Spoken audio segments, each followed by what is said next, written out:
He listened to the screams of hatred and agony. The plaza of his hometown was filled to the brim with battling soldiers. The young man, around the age of 14, laid wounded on the ground. He clutched his hemorrhaging wound and pleaded to the gods that the pain would stop. He had not wanted to fight in his neighboring city-state. He had been forced, drafted into this terrible war, and it had become apparent to him that he would soon leave it. The young man didn't understand why his people fought. He did not find this murder, no, this massacre, honourable and righteous. All he saw was his fellow men slaughtering other men in a countrywide bloodlust. Even though he hated the war, the young man was a natural fighter. His skill brought expressions of awe from not only his foot soldiers, but also from his commanders. The young man did not like to use his talent. Not like this. Perhaps this was why he was now wounded, leaning against the wall of his neighbour's home. The family consisted of the father, the mother and their little daughter. They lived a few houses down from the young man's own home. It was this closeness that brought friendship between the two households. The little girl, who was around the age of 6, was good friends with the young man. They were more than just good friends. They were practically siblings. She loved his jokes and personality, which always put a smile on her face. The young man always watched out for his little friend, and in turn, she felt as if he was really her older brother.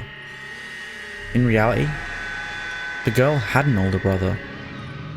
However, he, like the young man, was drafted for the war a few years before and he died in battle. The young man took care of the little girl, like any brother would, and the gap in her heart was filled.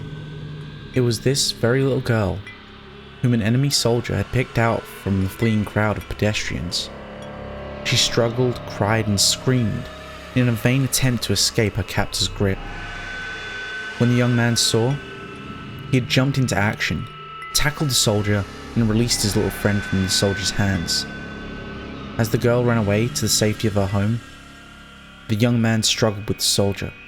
Despite his small build, he fared rather well in the fight.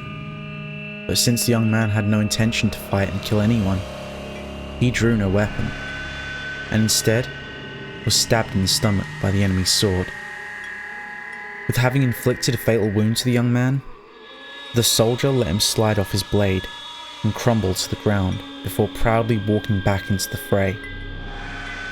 It was then that the young man listened to the screams of hatred and agony as he laid there, praying.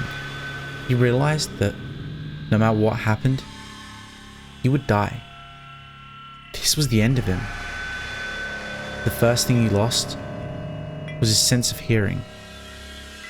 Although he saw the warriors screaming, he heard nothing. The closest thing to sound he experienced was the rapid beating of his panicked heart. Although his heart was panicked, he was calm. Everything in the plaza had seemed to have slowed down to a crawl. His pain then left, and he let go of his wound.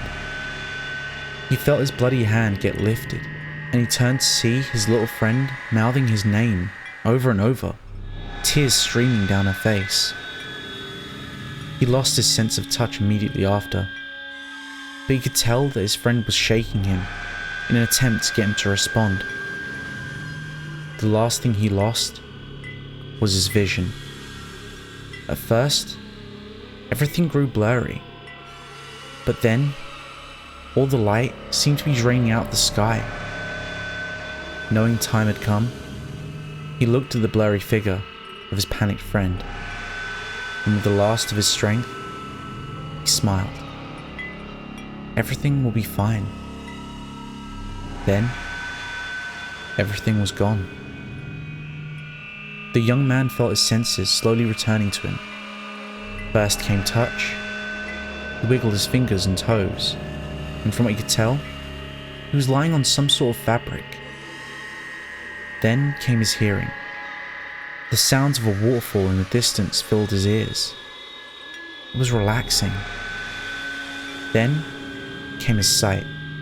As he opened his eyes, white satin drapery and fabric sprinkled with gold filled his sight. As he stood up, he noticed an entrance. The entrance leaked a bright, warm light.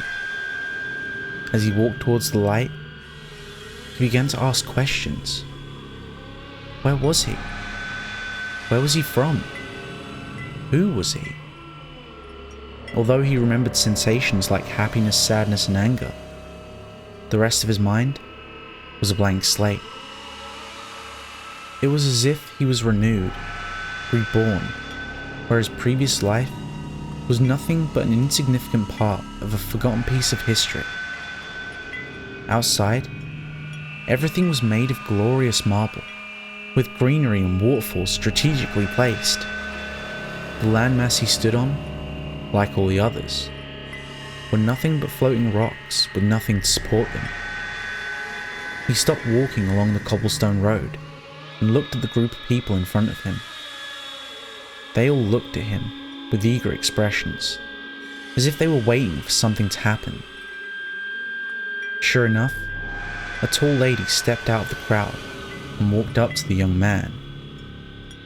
With a smile, she said, "Welcome to Skyworld, Pit." Thank you for sticking around to the end. If you enjoyed today's story, don't forget to leave a like.